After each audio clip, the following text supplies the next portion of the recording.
Question number 1, chapter number 6, define and explain work. सबसे पहले next page निकालें।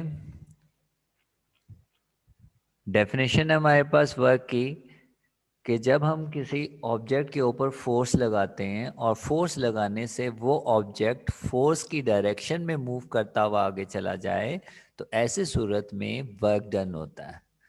तो वर्क डन के लिए फोर्स का लगना ज़रूरी है और फोर्स से उस ऑब्जेक्ट का उसी फोर्स की डायरेक्शन में मूव होना ज़रूरी है। तो डेफिनेशन है वर्क की, work is defined, work is done when a force acting on a body displaces it in the direction of force. Work तब होता है जब फोर्स किसी ऑब्जेक्ट पे लगती है और वो ऑब्जेक्ट फोर्स की डायरेक्शन में मूव करता हुआ आगे चला जाता है।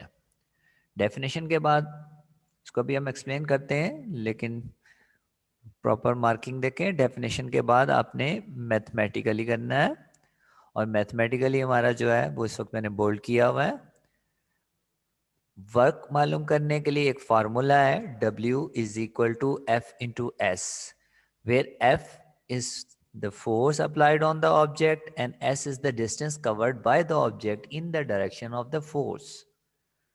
तो बेसिकली वर्क कैसे कैलकुलेट कर सकते हैं? दो चीज़ों को मल्टीप्लाई करके, फोर्स और डिस्प्लेसमेंट। क्योंकि जब फोर्स लगाएंगे ऑब्जेक्ट उसी डायरेक्शन में स्ट्रेट लाइन में मूव करता हुआ आगे की तरफ जाता है, तो ऐसी सूरत में वर्क डन होता है। तो वर्क को बड़े W से रिप्रेजेंट करते हैं। F वो फोर्स है जो हम उसके ऊपर अप्लाई कर रहे हैं और S जो है वो डिस्टेंस है जो उसने फोर्स की डायरेक्शन में ट्रेवल किया है। तो जो बोल्ड हुआ है यहाँ से लेके 6.1 नाम नहीं देना, लेकिन W is equal to F S तक जो है ये हमारे पास मैथमेटिकली है। और इसके साथ ये जो नीचे डायग्राम है ये आपने बनानी है, जिसमें एक बॉक्स है जिसके ऊपर फोर्स लगाई गई है, वो एक जगह से मूव हुआ है दूसरी जगह पे आ गया है और डिस्टेंस जो ट्रैवल किया है उसने वो S डिस्टेंस ट्रैवल किया है। तो मैथमेटिकली में ये डायग्राम यानी कि मैथमेटिकली की ये 4 लाइन्स लिखने के बाद ये डायग्राम बनानी है आपने। उसके बाद पेज 120 निकाल लें। 120 पेज में ये जो इस वक्त मैंने बोल्ड किया है ये हमारे पास है एक्सप्लेनेशन। और एक्सप्लेनेशन में हमने ये बात बतानी है कि हर बार ऐसा नहीं होता है कि जब फोर्स लगाते हैं तो ऑब्जेक्ट उसी तरफ मूव करके जा रहा होता है। कभी कभार ऐसा भी होता है कि फोर्स लगाने से ऑब्जेक्ट जो है वो थोड़ा सा किसी एंगल पे मूव करता हुआ जा रहा होता है। तो ऐसी सूरत में वर्क कैसे मालूम कर सकते हैं? आप देख सकते हैं ये डायग्राम, एक हैवी बॉक्स आपको दिखाई दे रहा है।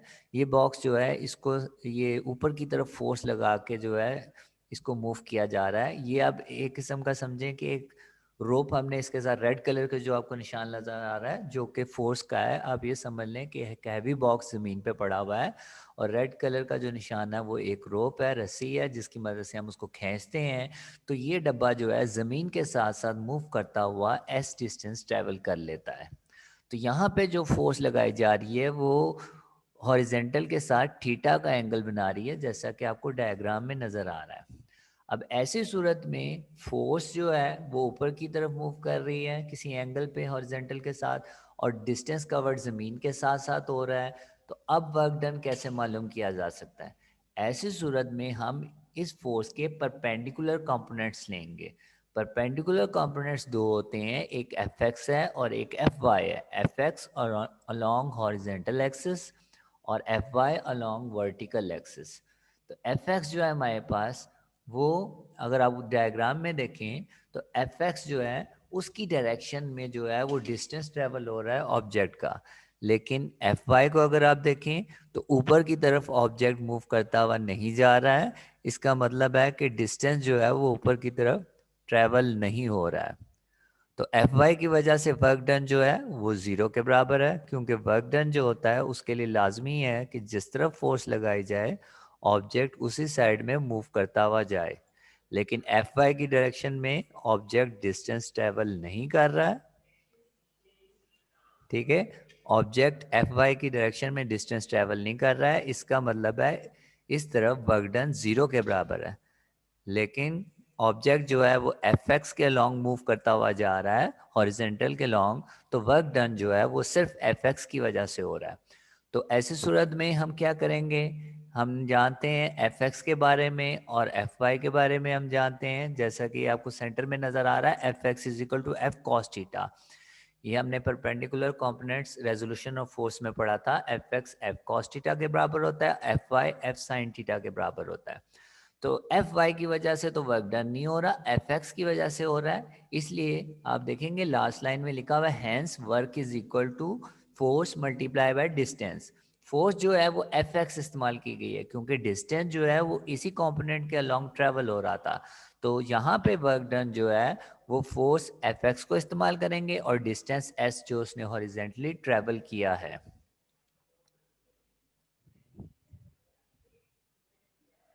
और ये आप देख सकते हैं कि एफ एक्स का फार्मूला जो है ऊपर हमने लिखा था एफ कॉस थीटा, तो हमने क्या किया एफ एक्स की जगह पे एफ कॉस थीटा लिख दिया। तो हमारे पास आ गया W is equal to F cos theta into S. S को पहले भी लिख सकते हैं, तो हमारे पास आ गया एफ एस कॉस थीटा, यानी कि जो हमारे पास इक्वेशन आ रही है 6.2, इसको मैं रीड कर रहा हूँ, W is equal to F S cos theta. तो ये सम टाइम से लेके 6.2 इक्वेशन तक जो है ये हमारी एक्सप्लेनेशन है। और इस एक्सप्लेनेशन में आप याद रखें मेन बात हमने यही बतानी है कि अगर वर्क हो रहा हो, यानी कि फोर्स लगाई जा रही हो और ऑब्जेक्ट मूव हो रहा हो, तो ज़रूरी नहीं होता कि फोर्स और जिस तरफ ऑब्जेक्ट मूव कर रहा है उनकी डायरेक्शन एग्जैक्टली सेम हो। कभी कभी ऐसा भी होता है कि किसी एंगल पे फोर्स लगाई जा रही होती है और ऑब्जेक्ट मूव कर रहा होता है, जैसा कि हमने फोर्स ऊपर की तरफ लगाई थी और ऑब्जेक्ट जो है हॉरिजॉन्टली मूव कर रहा था। तो मैंने बताया ऐसी सूरत में हम उसके कंपोनेंट्स लेते हैं परपेंडिकुलर एफ एक्स और एफ वाई, और हम देख रहे हैं एफ वाई ऊपर की तरफ है, तो ऊपर की तरफ जो है फोर्स लगाने से ऑब्जेक्ट नहीं जा रहा है, इसका मतलब है ऊपर की तरफ वर्क डन जो है वो हमारे पास 0 के बराबर है। उसके बाद वर्क डन जो है सिर्फ एफ एक्स की वजह से था, इसलिए लिख दिया W is equal to F X into S, क्योंकि फोर्स वो इस्तेमाल करनी है जिस तरफ डिस्टेंस ट्रेवल हो रहा है, और एफ एक्स जो होता है वो एफ कॉस थीटा के बराबर होता है, तो हमने लिख दिया F cos theta.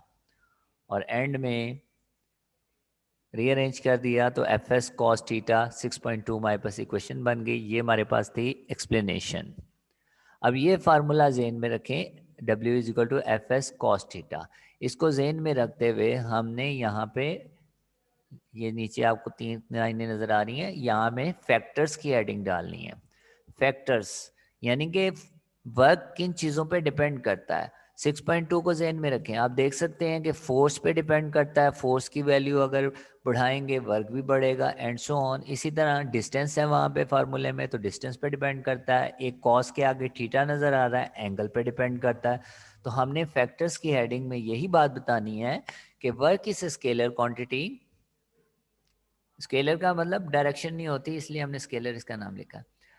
It depends, यहाँ से फैक्टर्स हैं, it depends on the force, force पे डिपेंड करता है, acting on the body, displacement of the body यानी कि कैपिटल एस पे डिपेंड कर रहा है जो उसने फासला तय किया फोर्स की डायरेक्शन में, and the angle between them, और एफ और एस के दरमियान जो एंगल थीटा है उस पे डिपेंड करता है। तो ये हमारे फैक्टर्स हैं। लास्ट में हमारे पास यूनिट ऑफ वर्क है। वर्क का यूनिट जो होता है वो जॉल होता है, जिसको बड़े जे से रिप्रेजेंट करते हैं। और जॉल की डेफिनेशन, जॉल जो है वो चूंकि एक ड्राइव यूनिट है, ड्राइव यूनिट की डेफिनेशन जब करते हैं तो फार्मूले में से करते हैं, जैसा कि आपको ये ऊपर नज़र आ रहा है फार्मूला, W इज इक्वल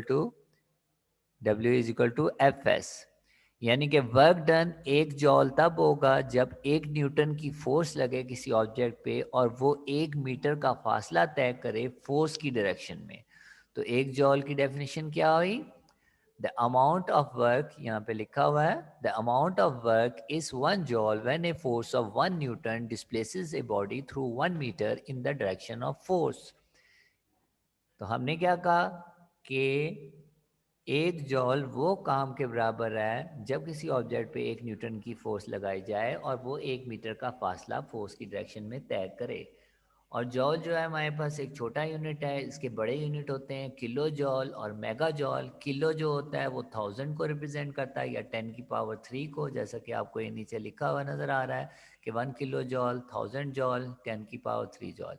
इसी तरह मेगा जॉल जो होता है वो 10⁻6 होता है हमारे पास, या 10 लाख जॉल जो है नीचे लिखा हुआ है 10⁻6 का मतलब 10 को 6 दफ़ा मल्टीप्लाई करें। तो ये जो है ये दोनों इसके बिगर यूनिट्स हैं।